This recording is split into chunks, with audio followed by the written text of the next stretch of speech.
有家工厂要申办食品生产许可证，在核查阶段被我卡住了。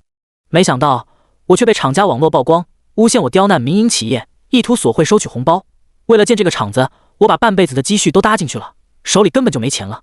厂里的员工都是大王村的村民，我们农民想办点实事就那么难吗？希望有能管住吴天的领导看到这个视频后帮我说句话，求吴天高抬贵手吧。再拖下去，我王宏发就真没有活路了，大王村脱贫的希望也没了。上级领导责令我签字，我没理会。没想到才没几天，没有得到许可的工厂偷偷开工，发生了食品事故，其所生产的食品全都重金属超标。小吴，你摊上麻烦了，我在办公室看材料。同事老刘凑过来，神秘兮兮地说道。什么麻烦？我满不在乎地问道。老刘这人哪都好，就是爱八卦，说话喜欢夸张。单位院里蚂蚁搬家，到他嘴里就成了闹虫灾，我早都习惯了。大王村那个项目是你负责审核的吧？人家正在网上喊冤叫屈呢。老刘说着，从手机里找出一段视频，摆在我面前点开。屏幕里，一个中年男人正对着镜头声泪俱下的控诉。我叫王宏发，是玉县大王村宏发食品加工厂的法人。我办厂的初衷是致力振兴乡村经济，带动村民脱贫致富。可是没想到办厂子也不容易，这个证那个证，我一趟趟往各个单位跑。好不容易厂子准备开业了，结果人家又说要什么食品生产许可证。没办法，我只能接着跑。可我去了市监局5次，都被一个叫吴天的审核员给挡了回来。他说这不合格，那个违规，到底哪不合适他也不明说，就让我整改。我改了3个月了，就差把厂子推倒重建了，可他还不满意。其实我心里明白，吴天拖着不给我办证，不是因为我的厂子有问题，是我做人有问题。不就是因为我没给他包红包送好处，才故意刁难我吗？为了建这个厂子，我把半辈子的积蓄都搭进去了，手里根本就没钱了。本来计划厂子3个月前就能开始生产加工，可硬是被吴天拦到现在，连机器都没开过。我的合伙人撤资跑了，只剩下我一个人苦撑着。厂里的员工都是大王村的村民，虽说没开工，可不能不给人家发工资吧。再加上场地的租金和维护费用，我已经山穷水尽，欠下一屁股外债了。我们农民想办点实事就那么难吗？希望有能管住吴天的领导看到这个视频后帮我说句话，求吴天高抬贵手吧。再拖下去，我王宏发就真没有活路了，大王村脱贫的希望也没了。视频不长，也就1分半钟左右，我从头看到尾，想拍桌子骂娘。王宏发这个王八蛋，就因为我不给他办许可证，竟然用这种下作的手段来报复我。整段视频他一直在哭穷卖惨，给自己营造出一种弱势的形象，言语间却把我形容成一个不顾别人死活的黑心污吏。我铁青着脸，气得直喘粗气，用脚后跟都能想到这段视频会给我造成多大的影响。我找他去，所谓忍一时越忍越气，退一步越退越亏。我脑子一热就想去找王宏发理论。你找他干嘛？骂他一顿出气，还是打他一顿泄愤？你要真去了，明天就得爆出国家工作人员打击报复的新闻来。老刘连忙拦住我，可他这是往我头上泼脏水啊！我气得一拳砸在桌子上。王宏发就是个村痞地赖，10几年前我还在工商局就跟他打过交道。他就是个无耻无赖无底线的三无货色。当初他开五金配件厂，为了拿营业执照，把工商局都闹翻天了，又是打滚又是闹自杀，这么个混不吝，你招惹他干嘛？老刘叹了口气，颇为无奈地说道：不是我招惹他，是他那厂子本身就不合格，根本就不具备食品加工的标准。我也是一阵委屈，遇上这么一号人，真是倒了血霉。王宏发在视频里说他来市监局5次都被我挡了回去，这是不假。可他怎么不说我还去了他厂里5次呢？要不是他那加工厂各项条件都不达标，我怎么可能连卡3个月不给他办证？小吴，听我一句劝，你给王宏发打个电话，让他把材料带过来，给他把证办了。王宏发这种人就是长牙的癞蛤蟆，跳到你脚背上不但恶心你，他还能咬你。老刘拍拍我的肩膀，语重心长地说道：我明白他是为我着想，可我的工作职责不允许我在这种事上妥协。刘哥，好意心领了，但我不会低头的。王宏发要想拿到许可证，除非把厂子整改合格。我摇摇头，很坚定地说道：你还是太年轻，当初他的五金配件厂也是不合标，照样靠耍无赖把执照拿到了。等你到了我这个岁数就会明白，有时候不顾一切的坚守，在别人眼中就是个笑话。老刘苦笑一声，有些无奈地说道：刘哥，不一样，五金配件出了问题，顶多就是更换一下，浪费点钱。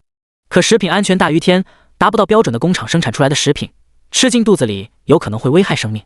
不管是出于良心还是职业操守，我都不允许自己向他妥协。我的态度依然坚定。发视频造谣又怎么样？理大于天，我相信这世间还是讲正义的。话音刚落，桌上的电话就响了，单位领导叫我去他办公室，摆事实讲道理，注意说话态度，不要跟领导闹情绪。老刘似乎猜到了原因，连忙叮嘱我。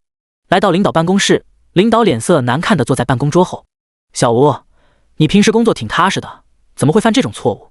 领导直接把电脑屏幕转过来，上边正是王红发控诉的画面。他这是故意歪曲事实，往我头上泼脏水，想借助舆论的压力报复我，迫使我妥协。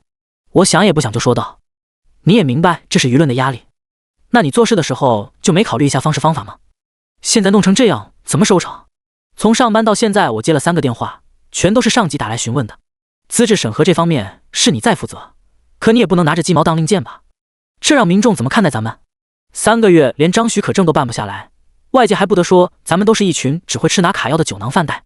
领导敲了敲桌子，毫不掩饰语气中的不满和埋怨。我没有拿鸡毛当令箭，我只是在履行职责。听到领导这么说，我也有点生气了，直接回怼道：你！领导气得一阵语塞，站起来背着手在办公室里转了几圈。小吴，一张食品生产许可证而已，至于上纲上线吗？人家提供了资料，你按程序给他办了不就行了？领导走了几圈，平复了下情绪，对我说道：领导，正因为是食品生产，我才不敢掉以轻心。那东西是要吃进肚子里的，万一出了问题怎么办？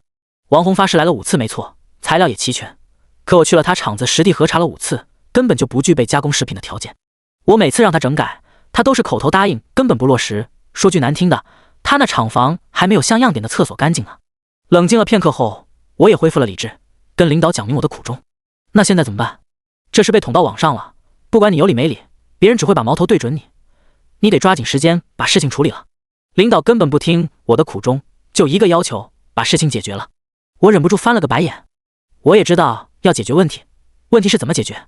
回办公室干坐了一会，我静不下心来工作，索性把案头材料推到一边，上网搜索王红发曝光的视频，浏览量已经破万了，还有不少人评论，这人也太黑心了，仗着手中那点权力，故意刁难别人。听哥们一句劝，民不与官斗，给人包个红包送去得了，再耗下去你赔得更惨。不是农村人办事不容易，是谁办事都不容易。上个月为了给孩子落户口，我腿都快跑断了，不是这个材料不够，就是那个材料不全，需要什么就不能一次说完吗？太嚣张了，卡着人家3个月不给办理，这摆明了就是想要好处。向监察部门举报他，这种人身上肯定不干净，一查一个准。看他的名字就不是什么好人，无天无法无天。网上的风评是一边倒，同情王红发，谴责我。正所谓人无千日好，花500日红。想让一个人记住你的好很难，想让一个人讨厌你却很容易，甚至都不需要理由。这不，连我的名字都成了人家攻击的理由，找谁说理去？我越看越恼火，感觉这些评论的人智商都是负数。看段视频，听王红发胡编乱造一说就信了。真相不是视频说的那样，红发食品加工厂自身不符合标准，没有生产加工食品的资质，所以市监局才没给他办理许可证。这样做也是为了保证食品的安全卫生，是为了消费者的安全考虑，不存在故意刁难或者索贿的情况。请大家理性看待问题，不要偏听一面之词，有时候你们看到的并不是真实的。我忍不住在评论区里解释起来，因为评论有字数限制，一次发不完，我只能分段发。你是水军吧？这么快就来洗白了？一条给你多少钱啊？我也是服了，为了挣这几毛钱，你就昧着良心说话。食品加工厂不符合标准，那还能叫食品加工厂吗？撒谎都不打草稿的，一听这话就知道是水军，被曝光了出来洗白的。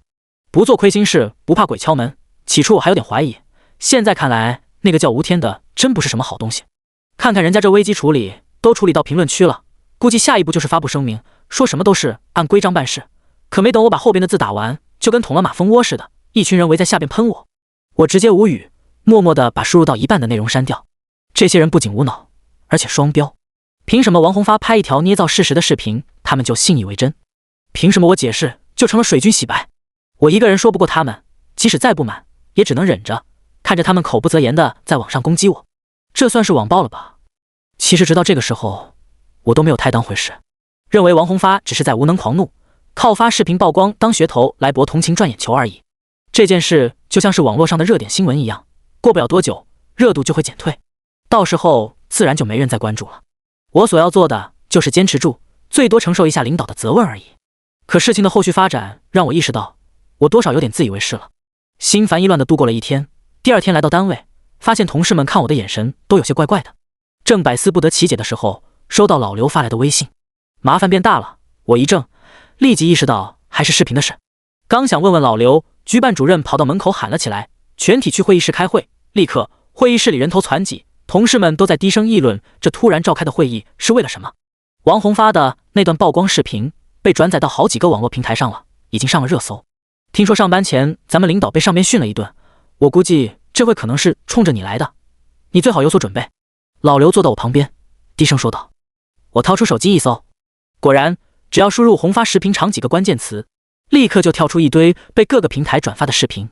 除此之外，还有一些小作文也被上传了到文字媒体上，点击量最低的都是几千加，高的已经几十万了。一夜的时间就发展成这样，我脑子出现了短暂的空白。等回过神来，只想到了4个字：全网声讨。来不及细看那些小作文里写的是什么，领导急匆匆走进会议室，清了清嗓子，宣布会议开始。今天开会只有一件事，就是关于大王村红发食品加工厂的。从昨天到今天，相信有很多人看过那段视频，我就不多做解释了。1个小时前，县里的3领导亲自打电话给我过问这件事。不怕你们笑话，我被骂了，劈头盖脸被骂了一顿。咱们市监局是市场监督管理机构，是为民众服务的，为什么会发生这样的事？知道外边现在怎么说市监局吗？说咱们就是专门针对个体企业和商家设立的收费机构，每天尸位素餐，吃拿卡要，能不能办事的标准在于红包到没到位。各位，我想问问你们，咱们市监局究竟干了什么天怒人怨的事，要被人骂成这样？领导越说越激动，干脆拍着桌子吼了起来。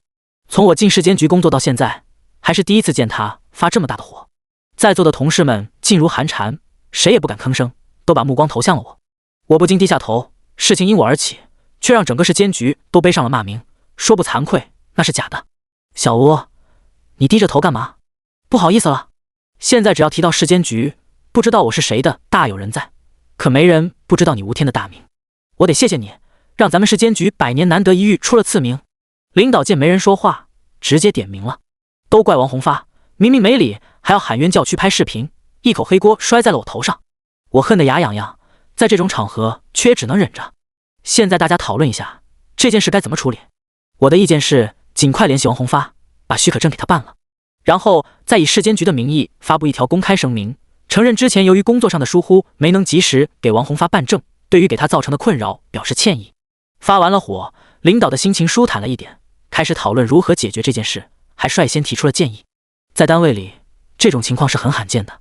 领导作为单位的最高管理者，通常都会等大家讨论完，对一致的意见进行拍板，在不同的意见中做出选择。像他这种率先提意见，基本就等于是在告诉别人，我就是这样想的，你们看着办。体制内的人自然明白什么叫做领导的意志。说实话，那一刻我也有些动摇，纠结是不是就按领导说的办。虽然这样做有些不甘心，虽然违背了我的初衷，虽然会让我变成一个笑话，有些丢人，可不得不承认，领导的意见是目前解决问题最好的办法。只要把证给王红发办了，让他的工厂顺利开工，那舆论就会在最短的时间内转向正常。那些盯着我骂的人也会把关注度换到别的地方去。再说，就算丢人，也有整个市监局陪着我一起，比我独自承受要轻松多了。领导，这样不合适吧？如果真的发了声明，岂不是就等于承认网上所说的都是真的？不会有人相信咱们真的是因为工作疏忽，他们只会觉得咱们市监局就是他们想的那样。而且10几年前我就跟王红发这个人打过交道，说他是泼皮无赖都是夸奖。我觉得小吴做的没错，既然没错，为何要道歉？就在我内心纠结天人交战的时候，坐在我旁边的老刘突然说道。所有人的目光都聚焦在了他身上。老刘这人是不喜欢出风头的，可今天他破例了。我明白，他是在替我说话。那一刻，我原本动摇的心再次坚定起来。那你有其他办法吗？才1天就弄得人尽皆知了，要是继续下去，舆论压力只会越来越大。到时候别说我，就算县里的领导也未必能顶住。正因为王红发是个泼皮无赖，我们才要赶紧跟他撇清关系，不然只会纠缠不清。难道非要等到我们这个玉器和他那个瓦罐碰？领导看了老刘一眼，有些恼怒地说道。他也没想到提出反对意见竟然会是老刘。老刘没话说了。领导，躲避解决不了问题，如果玉器蒙尘，那和瓦罐也没区别。明知道王红发的厂子不符合标准，迫于舆论向他妥协，那才是对市场和民众不负责任。如果是我个人因为工作失误导致出现这样的问题，那我愿意承担责任。可如果他想靠舆论来施压，我绝不妥协。我站起来表明自己的立场。你怎么就这么犟呢？非要闹到不可收场才罢休吗？领导气得说话都不利索了。审核工作是我负责，我要对得起自己的职责。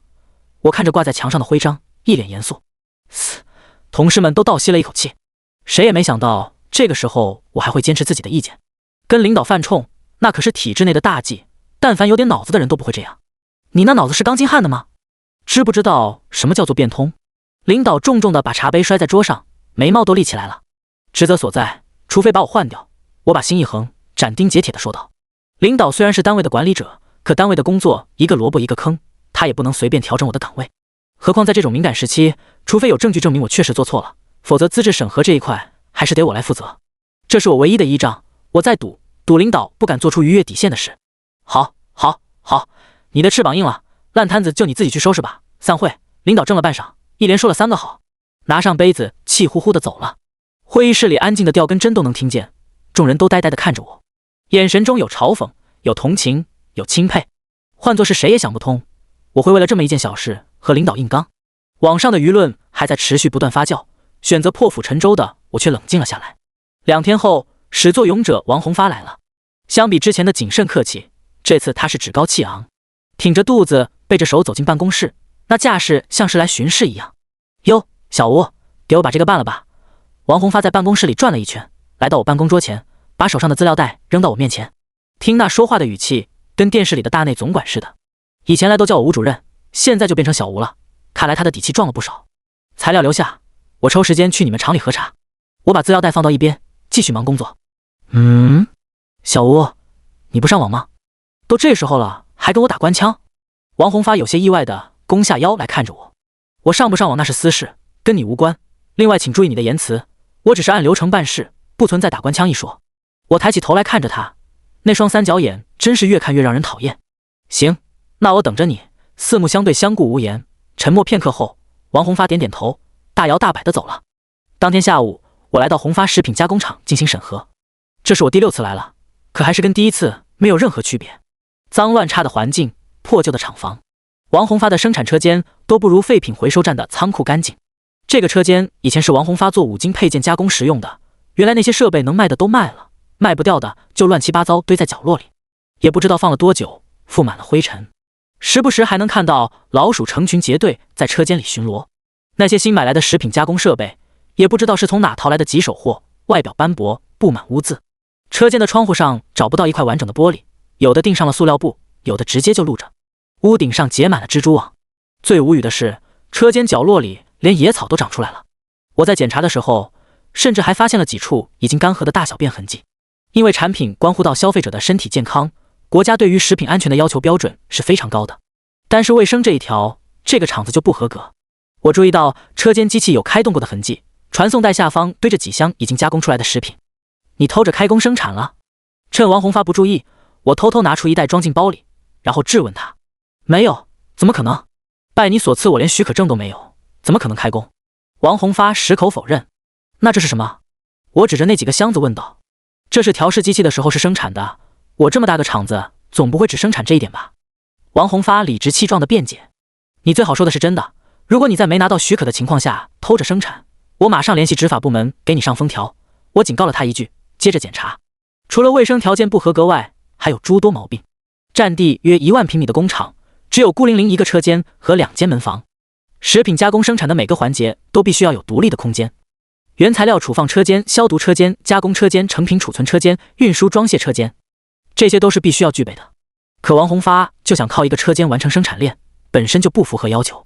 合格的食品加工厂要具备员工消毒、更衣、盥洗等设施，可这个工厂里除了车间门口有个自来水龙头外，其他一概没有。至于排烟排污防疫以及环保等设施，更是一样没有。整体说来，除了这块地是合格的，其他没有一样是合格的。就算是宠物口粮的加工企业，条件也要比这里强几10倍。王宏发，你一趟趟递材料，我一趟趟来审核，一次次要求你整改，你是一点也不动啊？你哪怕把这院里堆的垃圾清理一下，好歹也是个态度吧？这次审核不通过，继续整改吧。我直接在审核报告书上画了个叉，连原因都懒得写了。小吴，你这样有意思吗？不就是让你签个字发个证吗？何必这么较真呢？整改？你说的轻巧，可整改不得花钱吗？这场子我已经投进去600万了，要按你的要求改，再来2个600万也不够。合着不是你花钱，你一点也不心疼是吧？这都3个月了，差不多就行了。你的官威也耍够了，做人留一线，日后好相见嘛。王宏发接过我手里的整改意见书，看也不看，直接揉成一团丢在地上，冷笑起来。请注意你的言辞，我是按照规章制度办事，如果有什么不满，可以向相关部门投诉。这场子你投600万还是6000万，跟我没有关系，不要拿钱说事，只要你的条件符合标准，我立刻签字。我忍着怒气提醒了王宏发2句，准备离开。姓吴的，别敬酒不吃吃罚酒。王宏发脸色一变，咬牙切齿盯着我，威胁我。我根本就不带怕的，向前一步跟他对视。看来这几天你还是没长记性。行，那咱们就走着瞧。我还就告诉你了，这个场子我是不会改的，这个证我还非要拿到手不可。有本事你就跟我耗着，看我能不能扒了你这身衣服。王宏发气急败坏，冲我放起了狠话。就凭你那点造谣生事的小伎俩，你也就这点出息了，随便你怎么做，我就不信这朗朗乾坤你还真能把黑的说成白的。我也告诉你一句话，场子不整改到符合标准要求，你别想拿到证。我冷笑一声，推开王宏发大步离开。我没有回单位，而是直接去了质监局，把从王宏发那里偷来的食品进行了检测。结果令我大吃一惊，重金属等物质各种超标，这种食品一旦流传市场，后果不堪设想。自从上次当众跟领导唱反调后，这几天他都没有搭理过我。上午10点，我刚筛选完几份审核材料，准备出发去现场核查，局办主任就来了。小吴，领导喊你去县大院。县大院？我一听就懵了，怎么又跟县大院扯上关系了？来不及多想，赶紧拿上包跟着领导上了车。王宏发闹到县大院去了，3领导叫咱们去现场解决问题呢，让你给人家把证办了你不听，非要拖着。现在好了吧，连我也跟着倒霉，这回你满意了？领导像个怨妇一样喋喋不休，一直在埋怨我，哪还有往日半点的威严？我一路无语，忍受了领导一路的唠叨，车子终于抵达了县大院。还没下车，我就被眼前的场景惊呆了。原本我以为就是王宏发自己来闹事的，类似于上访那种，可县大院门口密密麻麻足有上百人，还打着横幅，这哪是来上访，分明就是来游行示威的。难怪领导急成这样，一个处理不慎，那就是群体性事件了。求领导为我们做主，还我们一片青天，市监局断我们活路，求领导给口饭吃，市监局无天吃拿卡要，严惩贪官污吏，横幅上1尺见方的大字，看得我头皮一阵发麻。这个王宏发还真是疯了，竟敢明目张胆在这种地方造谣。你们要干什么？领导见状急忙跳下车，冲着那帮人喊道。他就是市监局的领导，卡着不给咱们办证，不知是谁喊了一句，那群人立刻就把领导给围住了，嚷嚷着让他给个说法。领导在人群中被推来推去，脸都白了。散开散开，你们眼里还有王法吗？来县大院闹事，是不是想去警局吃几天免费的牢饭？虽然我跟领导不对付，可这个时候也不能见死不救，急忙挤进去大声喊道：你算老几啊？凭什么管我们？当爷爷是吓大的？有人不服气地说道。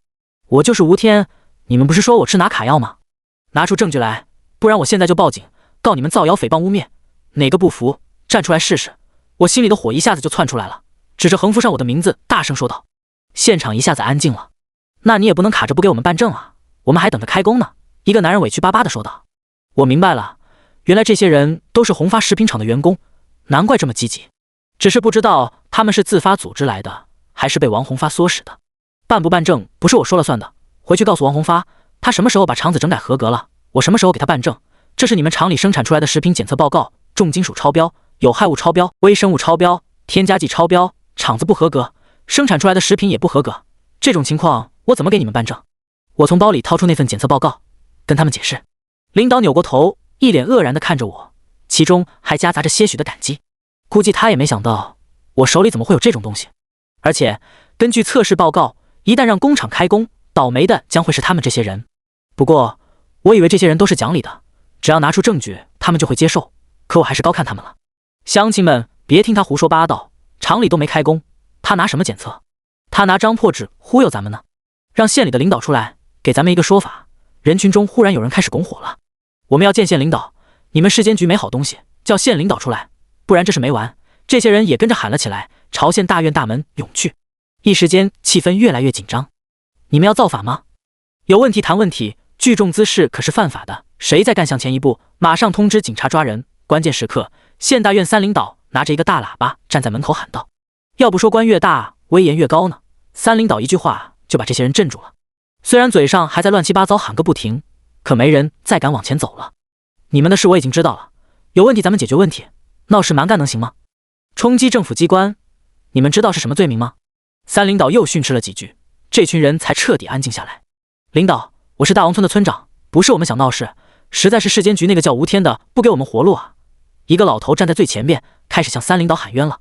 原来这些人都是大王村的村民，王宏发的宏发食品加工厂就建在大王村，厂里雇佣的员工也都是大王村村民。除此之外，王宏发还拿出10%的股份送给大王村，这样一来，双方就属于紧密的合作关系。我不给王宏发办理食品安全许可证，食品厂就没办法开工生产，不开工，村民就不能上班，就挣不到工资，不生产，厂子就没有效益，村里就拿不到分红。从表面上看，我只拦住了王宏发一个人，事实上，我是阻拦了整个大王村的利益，所以这些村民才会来县大院闹事。他们有2个要求：第一，尽快把许可证给他们办理好；第二，要求市监局或者我任意一方对这3个月来宏发食品厂的损失进行赔偿。赔偿的事可以再议，办证的事什么时候能落实？三领导耐着性子听这些人说完后，把目光投向了我们，沉声问道：马上，马上！我领导立刻说道：不行，宏发食品厂根本不具备生产加工食品的资质，没有整改到符合标准之前，不能办证。我一听就急了，不管不顾喊道。这一嗓子把所有人的目光都吸引了过来。祖宗啊！我领导拉拉我的衣服，都快哭了，但眼神里多了敬佩。那些村民显然还不知道我是谁，都是一脸诧异的看着我。三领导的脸更黑了。你说说哪里不合格？三领导没好气地问道。首先是卫生条件，其次是厂房配置，还有消毒工序。以上我所说的这些硬性条件，宏发食品加工厂都不具备。根据食品安全法的相关规定，该厂并不适合食品生产加工。我去了宏发食品厂6次，这些东西早就烂熟于心了。这些情况都属实吗？三领导的表情变得严肃起来。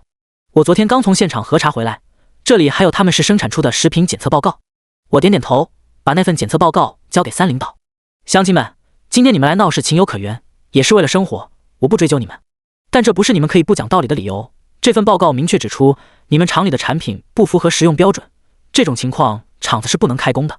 市监局已经下了整改建议，什么时候达标了，什么时候给你们办证，我在这里向你们保证。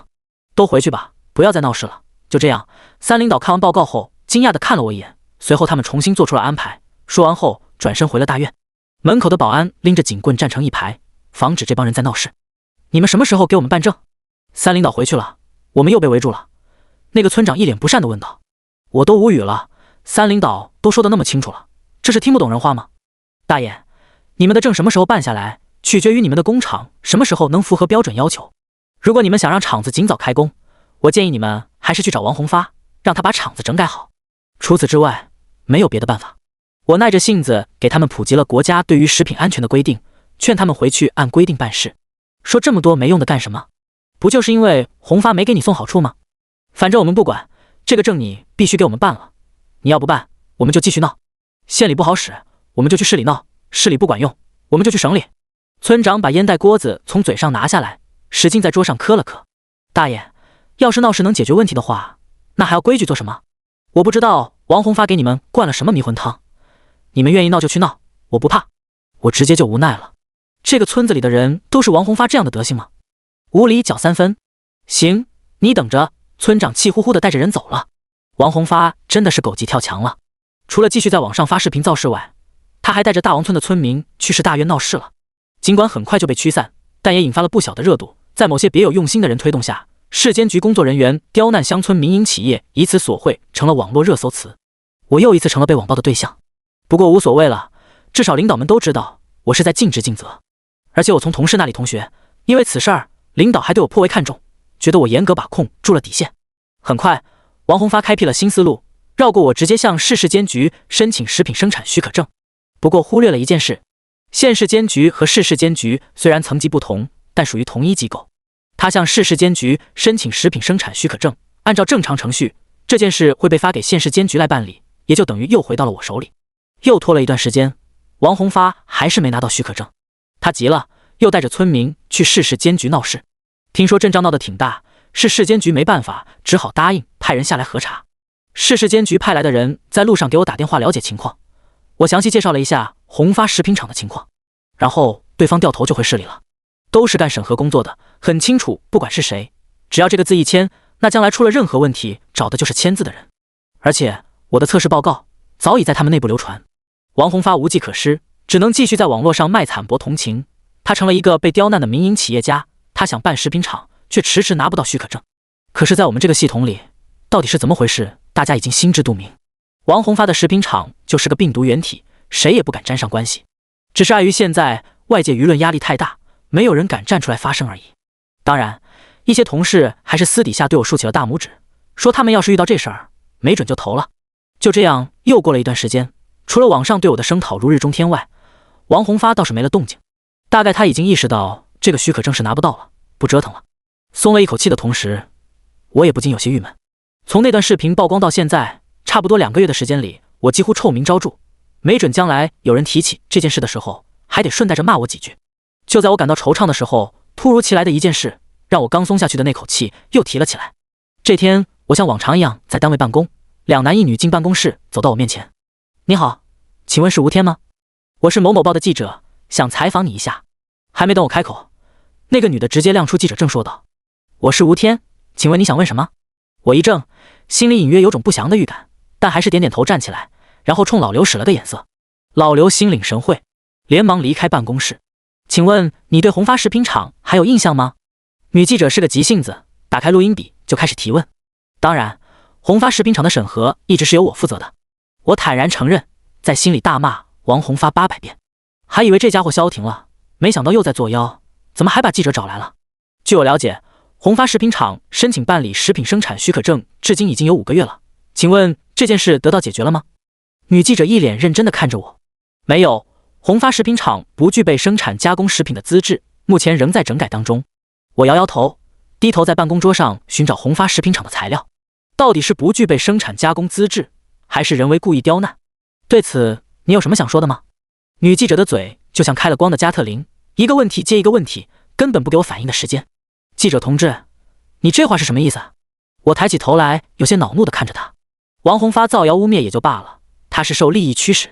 可身为一个记者，在没有任何证据的前提下，公然说出这种话，还有没有点职业操守了？就是字面意思。如今外界对你的风评很一致，都说你因为没有收到好处，才故意刁难宏发食品厂。你身为国家工作人员，为群众服务是你的责任，难道为了利益，你可以如此肆无忌惮吗？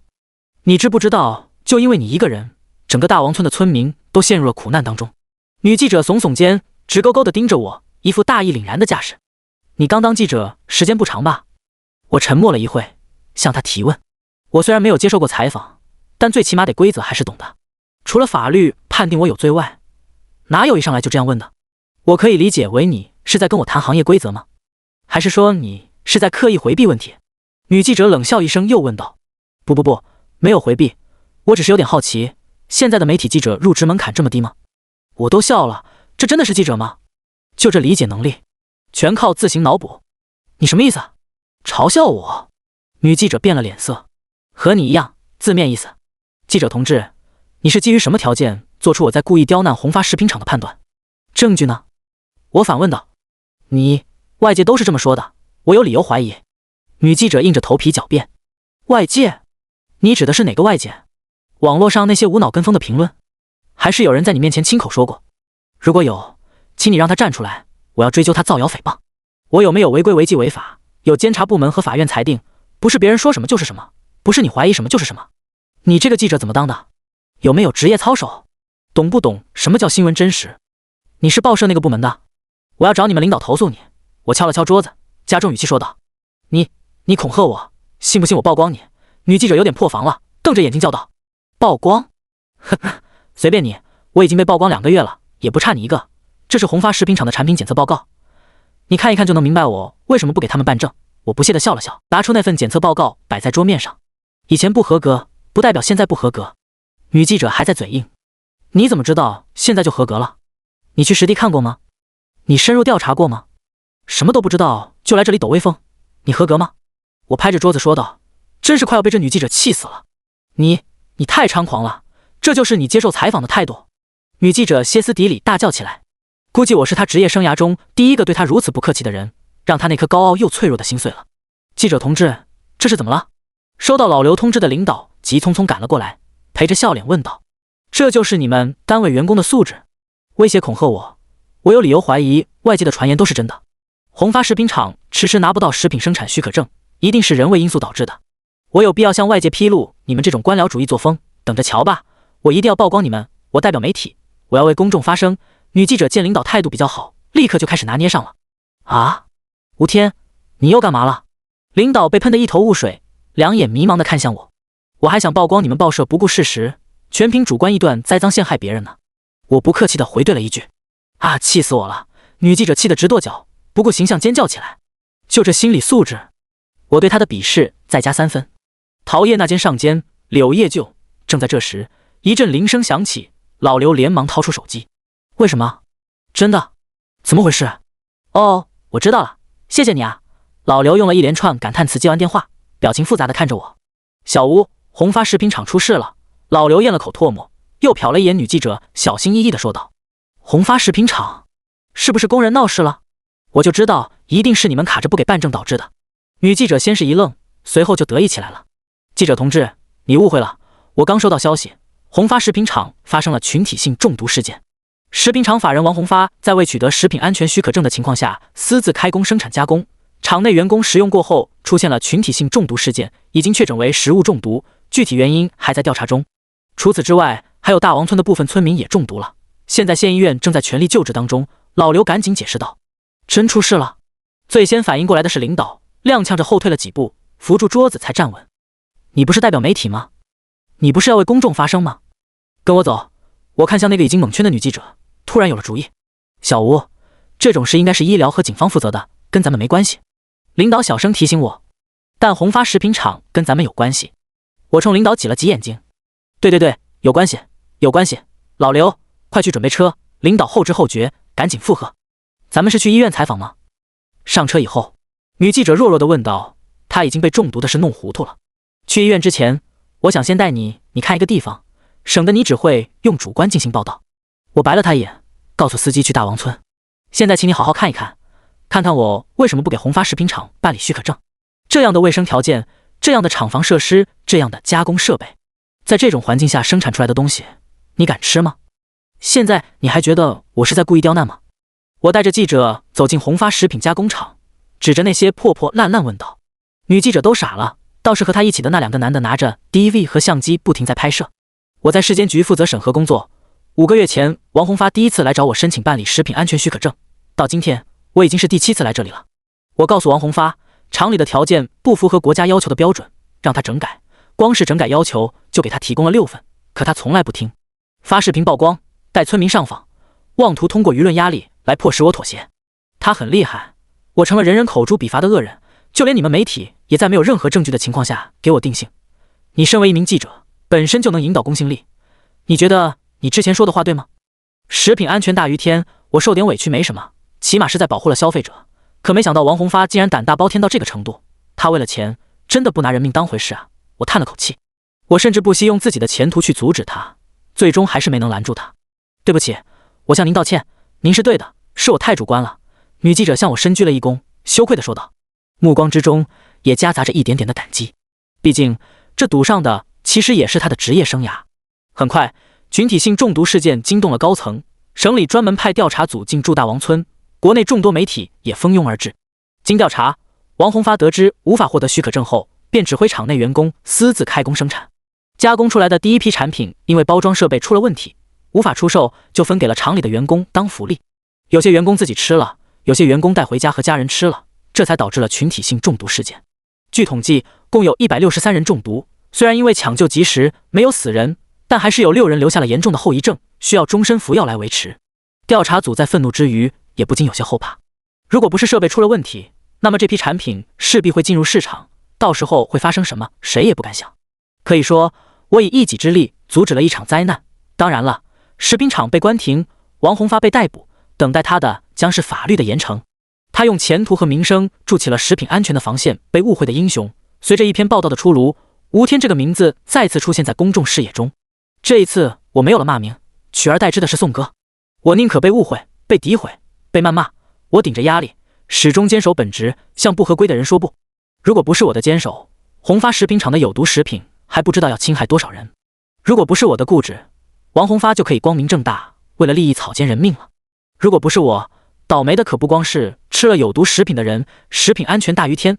报道的结尾用了我的原话，无数人开始在网上向我道歉，无数人对我大夸特夸，还有人敲锣打鼓来单位给我送锦旗，说我是人民的守护神。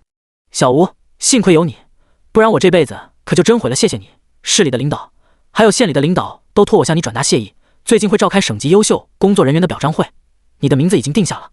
领导办公室里，领导亲自给我倒上热茶，满脸感激地说道：这声谢谢我受之无愧。如果我没有顶住压力给王宏发办了许可证，局面绝对不会是现在这样简单。王宏发是第一责任人没跑，我铁定是第二责任人，领导就是第三责任人。县里的三领导也不会好过，受影响是肯定的。至于市里的，也许连累不到，但名声也会受损。但是没办证，那就是王宏发个人的违法行为了。对上对下都有了交代，这也算最好的结果了。当然了，因为我的不签字，上面嘉奖的奖金金额也不少，让我钱包直接厚了很多。守得云开见月明，